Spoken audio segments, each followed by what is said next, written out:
Ndabaramukije inshuti zanje. Intambara hagati ya Kongo n'abayigwanya M23 wayo bigiye guhera, iyo bigiye guhagarara. Hamaze iminsi hariho ibiganiro bidahera. Amerika yaravuye hasi, Qatar irabandanya, hari komba ya mwisho rero. Ntawuzi ko intambara icihera, ngo banabasangize ni ikiganiro kigufi, singomba ko tugira iminota myinshi mugabo turahagarara cyane ku gahengwe uyu muhuza Joao Lourenço yasavye hagati ya leta ya Kongo n'aba bagwanyi basanzwe bagwanya iyi leta aribo M23.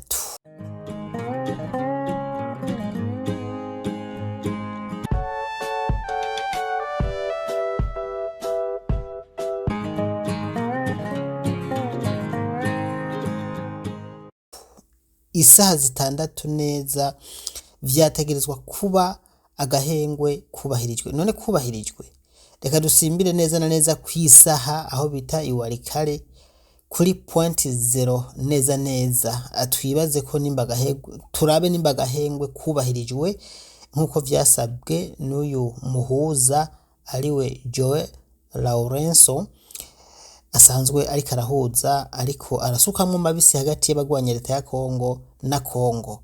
Ntawovuga ngo Amerika yarananiwe, murazi ko basinya amasezerano hagati ya Kongo n'u Rwanda yo guhagarika intambara. Muri Qatar hose amasezerano hagati y'abagwanya leta ya Kongo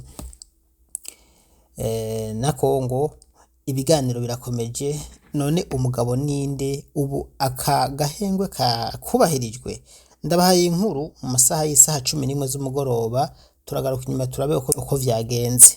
Kano gahengwe rero kasabwe kubahirizwa uyu munsi kwirigenekerezo ya 18 ukwezi kwa kabiri umwaka w'2026 hagati y'abagwanya leta ya Kongo na leta ya Kongo. Ibiruko mu gihe muri iyi ndwi mu karere k'imisozi miremire ya Fizi, canjane mu ntara ya Kivu y'Epfo hakomeje imigwano. Intambara zicibiti, intambara zirabandanya. Ndaza no kunyarukira muri commentaire turaba bino bintu ico bigamije. Reka twihute mu mbabarire, singomba kutuma n'umwanya munini mugabo turabire hamwe ibijanye n'ikiganiro kigufi nabateguriye. Beshi bari biteze kuraba nimba gahengwe kasabwe na Perezida Joao Lourenço wa Angola gatangira kubahirizwa kuva isaha zitandatu z'umutaga kuri uyu wa gatandatu hagati y'ingabo za leta ya Kongo hamwe n'imitwe igwanya leta ya Kongo ni M23 ariyo AFS. Murazi yuko basanzwe bahanganye na leta ya Kongo ngaha mu buseruko bwa leta ya Kongo, nkuko uyu mu Perezida wa Angola Joao Lourenço yabisavye impande zose uko ari zibiri. Yabisavye leta ya Kinshasa, kandi leta ya Kinshasa yemeye ku mugaragaro ko izubahiriza aka gahengwe kuri uyu munsi w'igenekerezo rya 18 ukwezi kwa kabiri umwaka w'2026.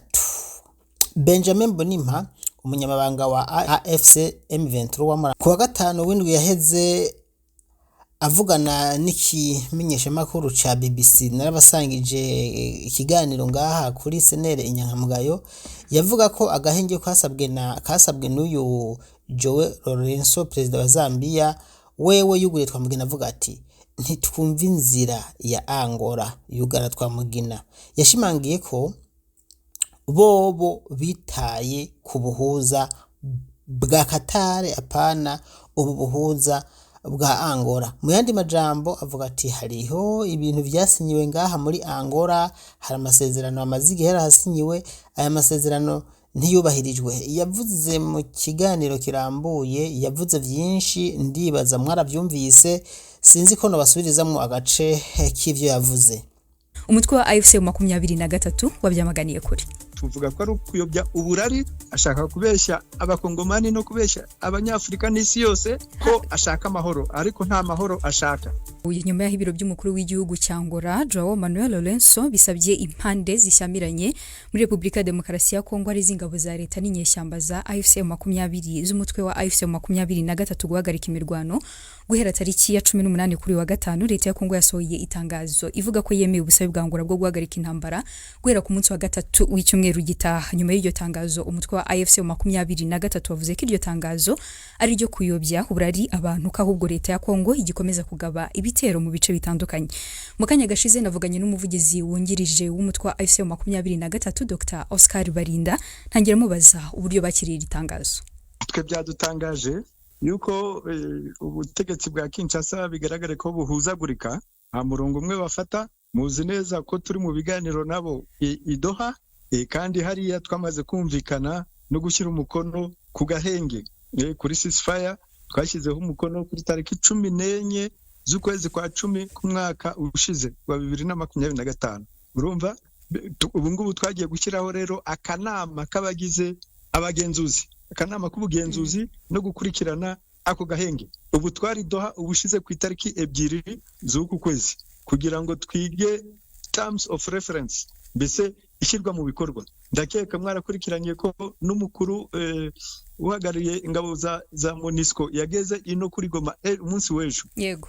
Nawe aje muri ibyo ngibyo byo gushyira mu bikorwa ako gahenge twumvikanyeho. Rero kubona umuntu yongera agasubira Angola kujya gushaka ibindi, tuvuga ko ari ukuyobya uburari, ashaka kubeshya abakongomani no kubeshya abanyafrika n'isi yose ko ashaka amahoro, ariko nta mahoro ashaka. Yabimenyesheje uno munsi mu itangazo yasohoye ivuga ko twebwe twemeye ubusabe bwa Angola. Mushingira kuki, muri gushingira kuki kugeza kuri ubu ngubu? Ntabwo isiba kugaba ibitero no kurasisha amadrone. Ubu babikoze mu Minembwe, babikoze Irundu, babikoze Bidago, Rubemba, Karongi na Mukoko. Ndi kubaza kuva uno munsi nyuma yuko basohora itangazo haba hari ibindi bitero bagabye? N'ubu ngubu tuvugana ntabwo basiba, n'ubu tuvugana bari kurasa. Babigabye muri utwo duca rumaze kutubwira? Yego. Noneho dushyire ku ruhande leta ya Kongo.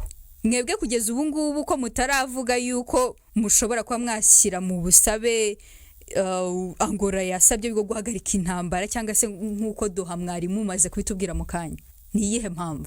Twebwe Angola ntabwo turiyo. Kuri principe yo guhagarika imirwano turayemera. Mubikoraho iki rero nyuma yo kuyemera? Twebwe ndakubwira ko kuva mu kwezi kwa 2 ku mwaka ushize twahagaritse imirwano, tugera Kamanyola, twigumira muri Kamanyola, turatuza tumaze mu myaka 10. Ku itariki 2 z'ukwezi kwa 12 kwa 2025 baza kudutera. Twe turavuga ntabwo twakomeza kurebera. Nuko nguko twagiye no kwisanga muri Uvira. Yego, wari wakomoje ko umukuru wa MONUSCO ejo mwamwakiriye Goma, kandi nka AFC 23 mwakoranye inama nawe se mwumvikanye iki, mwiteguye gukorana na MONUSCO gute? MONUSCO nayo yaje iduha, twayitoye nk'umuntu uzadufasha mu rwego rwa logistique. Niyo mpamvu rero umukuru wayo yaje ejo. Uyu munsi yagiranye inama n'ubuyobozi no kugira ngo ibyo ngibyo bishyirwe mu bikorwa. Iyo MONUSCO yaje kutubwira ko iri tayari. Inama yagiranye n'ubuyobozi yari yerekeye iki, yavugaga mwiki? Yavugaga ko nyine nubwo bufatanye bwo kubahiriza agahenge. None ejo mu ijambo Viviane umukuru wa MONUSCO yagejeje yavuze ari ku kibuga cy'indege Goma, yavuze ko nanone yizeye ko ari intangiriro yo gufungura iki kibuga ku nyungu z'abaturage. Ese iki kibuga kigiye gufungurwa koko? Twebwe turavuga ko kugira ngo we aze indege mugize kuri kiriya kibuga byaturutse mu biganiro bya Doha. N'ibindi rero turifuza ko byaba vuba, tekeka bizaturuka muri ibyo biganiro. Uwo yari umuvugizi wongereje w'umutwe wa AFC 23 Dr. Aka gahengwe kabwirizwa kubahiriza uyu munsi kwirigenekerezo ya 18 kwezi kwa 2 umwaka w'ibihumbi 2026 kasabwe mu gihe muri indwi nyene mu karere k'imisozi miremire ya Fizi mu ntara ya Kivu y'Epfo hakomeje ingwano hagati y'abagwanya leta ya DRC, abagwanyi na basirikare ba leta ya Kongo hamwe n'abafasha ku mpande zose. Ingabo za leta zifatanije n'ugwaruka bita Wazalendo hamwe n'abasirikare b'u Burundi bakomeje kugwanya abagwanyi batwigwaneho basanzwe bariyunze bemera gufatanya n'abagwanya leta ya Kongo bandi ari nabo bakomeye M23. Aba basanzwe bashinzwa na leta ya Kinshasa ko bafashwe umugongo n'igihugu cy'u Rwanda.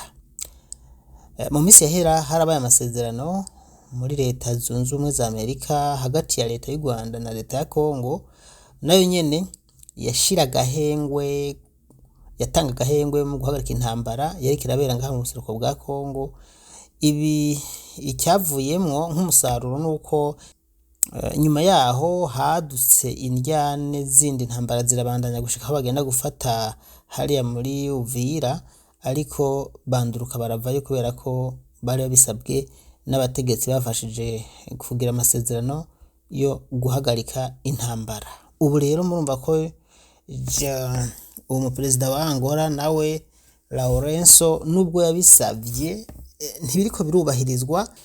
Dusubiye inyuma gatoya, mu kwezi kwaheze abasirikare ba leta ya Kongo batangaje ko bafise intumbero yo kugerageza kurwana bakisubiza agace kari muri Minembwe centre. Aka gace kamaze igihe karafashwe n'abagwanyi batwigwaneho basanzwe biyunze n'abagwanya leta ya Kongo ku ruhande rwa M23. Muri ico gihe rero ingwano zirakomeje, muri iyi ndwi zarakomeje cyane gushika naho ingwano zagiye zikegera zikavugwa cyane gose hafi y'agace k'ingenzi mu vya gisirikare canke strategy yo kugwana aho bita point zero. Aka gace nako kari hafi nko mu birometero 100 mu majepfo ushira uburengero bwa Uvira. Mu yandi majambo baragerageje kwegera inyuma begera kano gace, nabo intumbero yabo bavuga ati twebwe twisubije ngaha bizodufasha ko dufata Minembwe, kandi dufashe Minembwe tuzegera imbere. Iyi niyo ntumbero igisirikare cya Kongo gifatanije na Wazalendo hamwe n'ingabo z'u Burundi bafise kugira ngo birukane aba batwigwaneho. Nubwo biruko umugwi ukomeye usanzwe urwanya leta ya Kongo M23 bo bavuga yuko batarabwa n'inama zabereye i Lome muri Togo hamwe ni Rwanda muri Angola mu kwezi kwaheze mbere no muri ku kwezi, kuko ngo izi namba ntibazitumiwemwo. Bavuga bati ndugaye twamugina, twebwe ntitwamenyeshejwe ndugaye twamugina. Ibi nivyo uwo muvugizi wa M23 yashize hanze avuga ati twebwe iyo tuza gutumigwa natwe twari kugira icyo tuvuze canke icyo dukora, mugabo inama tutatumiwemo ntaco dushobora no kuzivugako. Aha niho rero intambara ya Kongo iyobereye, kuko bobo bagwana n'abatemera ivyo amasezerano aba yabaye. Ndabivuze ko amasezerano ya Kongo usivye ibibera muri Angola, ayabere Qatar, ayabereye muri Amerika hagati ya Perezida w'u Rwanda Paul Kagame na Perezida wa Kongo Felix Tshisekedi Chilombo, aya masezerano n'amasezerano akaze kuko yose icyo asaba n'icyo ashira imbere ni agahengwe ko guhagarika intambara, kandi bamba babisinyiranye mugabo intambara zigakomera. Ni kubera kino n'intambara basinyirana ko intambara zihagarara mugabo zigakomera. Reka tubandanye tunereke muze ku musozo turabikumbure ikintu gikomeye cyane bariko barapfa canke icitezwe inyuma y'aya manama y'ibi biganiro y'imibonano idahera iri kiraba hagati ya leta ya Kongo n'abayirwanya. Izi nama zirimwo uguhata canke inguvu zidasanzwe z'umuryango w'ubumwe bwa Afrika, yarayasimbuwe na Perezida w'u Burundi Evariste Ndayishimiye. Ubu niwe aramutswa umuryango w'ubumwe bwa Afrika. No kuvuga ko ibigiye gukurikira muri iyi misi byose bizuba biri mu ntoke ya Perezida w'u Burundi Evariste Ndayishimiye. Niwe aramutswa umuryango, kandi u Burundi busanzwe bwifatanije na Kongo mu kwikura ku mwasi ayigwanya. Ibi rero ntawuzi iyo bizoca biherera. Hari abavuga ati intambara ya Kongo igiye guhera, abandi nabo ati wanguha ahubwo izokomera kuko Perezida Evariste ntazumva ibiganiro ahubwo azogerageza ashwanyaguze ashyiraho amategeko akomeye gushika naho abagwanya leta ya Kongo bose bahava. Hari n'abantu bagira analize bavuga ati kumbure igenwa rya perezida w'u Burundi Evariste Ndayishimiye uwo bari umwihwezi wa perezida atari bakeya baravye basanga kuko asanzwe ashigikiye Kongo nabo bakabipfuza ko intambara ihera, kumbure bashatse kumushiraho kugira ngo ace agira inguvu intambara ihere. N'abandi rero bavuga ko kumbure yashutswe kuko babona ko atazoshobora gutorera umuti ibintu vya Kongo, kandi bigaragara ko ahengamiye ku ruhande rw'u Burundi canke ku ruhande rwa Kongo. Abatavuga rumwe na Kongo ntashobora kuzobashigikira, yewe ashobora kutazobumviriza, ariko reka tubihe imisi tubirindire turabe ingene bizogenda. Ndabibutse yuko rero ubu yahora aramutswa ubumwe bwa Afrika ariwe Joao Lourenço yagenye perezida Faure Gnassingbe wa Togo nk'umuhuza muri iki kibazo, mbere ashashiraho n'itsinda ry'abahuza rikuriwe n'undi Olusegun Obasanjo. Gushikisa rero impande zose zihanganye no kuvuga abagwana muri Kongo, abagwanyi ba AFC M23